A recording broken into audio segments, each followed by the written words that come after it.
ঢিঙত ভূমাফিয়াৰ দৌৰাত্ম চৰকাৰী ভূমিত ভূমাফিয়াই ভূমি খনন কৰি নিশা সৰবৰাহ কৰে ডাম্পাৰে মাটি। এফালে ভূমাফিয়াক মুখ্যমন্ত্ৰী ৰঙাচকু, আনফালে ঢিং আৰক্ষী, ঢিং ৰাজচক্ৰ বিষয়া আৰু বন বিভাগৰ ভূমাফিয়াক ৰঙা দলিচা। ঢিং আৰক্ষী থানা আৰু ঢিং ৰাজচক্ৰ বিষয়াই কাৰ্যালয়ৰ সন্মুখৰে ৰহস্যজনকভাৱে দিনে নিশাই ভূমাফিয়াই পাৰ কৰে শ শ মাটি ভৰ্তি ডাম্পাৰ।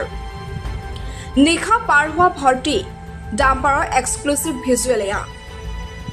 ঢিঙৰ চৰকাৰী ভূমিত নীতি বহিৰ্ভূতভাৱে ভূমাফিয়াই চলাইছে অবৈধ ভূমি খনন কাৰ্য। কিন্তু চৰকাৰী ভূমিত ভূমাফিয়াই কাৰ আশীৰ্বাদত চলাইছে এই ভূমি খনন? এই দৃশ্যলৈ মন কৰক। নিশা ঢিং আৰক্ষী থানা আৰু ঢিং ৰাজচক্ৰ বিষয়াই কাৰ্যালয়ৰ সন্মুখেদি ইখনৰ পাছত সিখনকৈ পাৰ হৈছে মাটি ভৰ্তি ডাম্পাৰ। কিন্তু কোনে ক'ৰ পৰা এই মাটিসমূহ কলৈ কঢ়িয়াই আনিছে কোনেও নাজানে। দৃশ্য নং 2, এই দৃশ্যলৈ মন কৰক। এয়া হৈছে ঢিঙৰ পাৰ্শ্বতী ব্ৰহ্মপুত্ৰৰ চৰচাপৰি অঞ্চলৰ লগতে ঢিঙৰ লহকৰঘাটৰ বন বিভাগৰ ভূমি।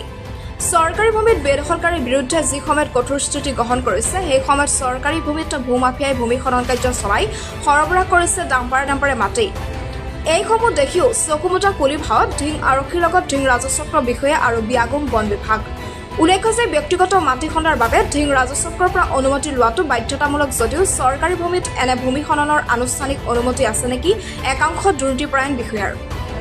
প্ৰতিদিনাই অবৈধ ভূমাফিয়াই কাৰ আশীৰ্বাদত চলাই গৈছে এই ভূ খনন, সেয়া এতিয়া ৰহস্যৰ আৱৰ্তত। এই ভূমি খনন কাৰ্য চলোৱাত এই অঞ্চলসমূহ চূড়ান্তভাৱে বিনষ্ট হৈছে প্ৰাকৃতিক পৰিৱেশ। এই অবাধ ভূমি খননৰ বাবে চৰকাৰী গ্ৰেজিং ৰিজাৰ্ভৰ ভূমি এতিয়া পৰিণত হৈছে বৃহৎ পুখুৰীলৈ। কিন্তু এনেদৰে প্ৰাকৃতিক পৰিৱেশ বিনষ্ট কৰাৰ পাছতো ভূমাফিয়াক নাকি লগাবলৈ সক্ষম নহ'ল সংশ্লিষ্ট বিভাগ। News desk report ND365। আপুনি চৰকাৰী কাম পোৱা হয়, আপোনাৰ নামটো?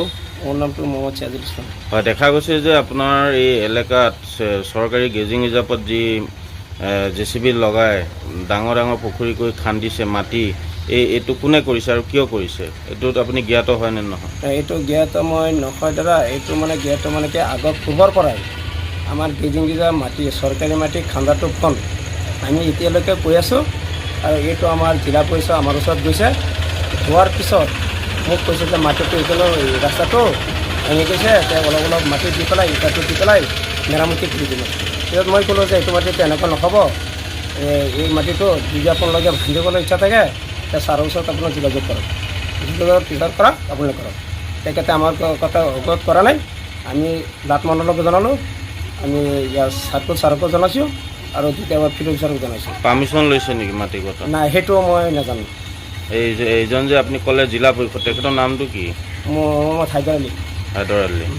এইটো কিমান দিন ধৰি কাটি আছে তেনেকৈ? মাটিটো 2 দিন কাটিলে।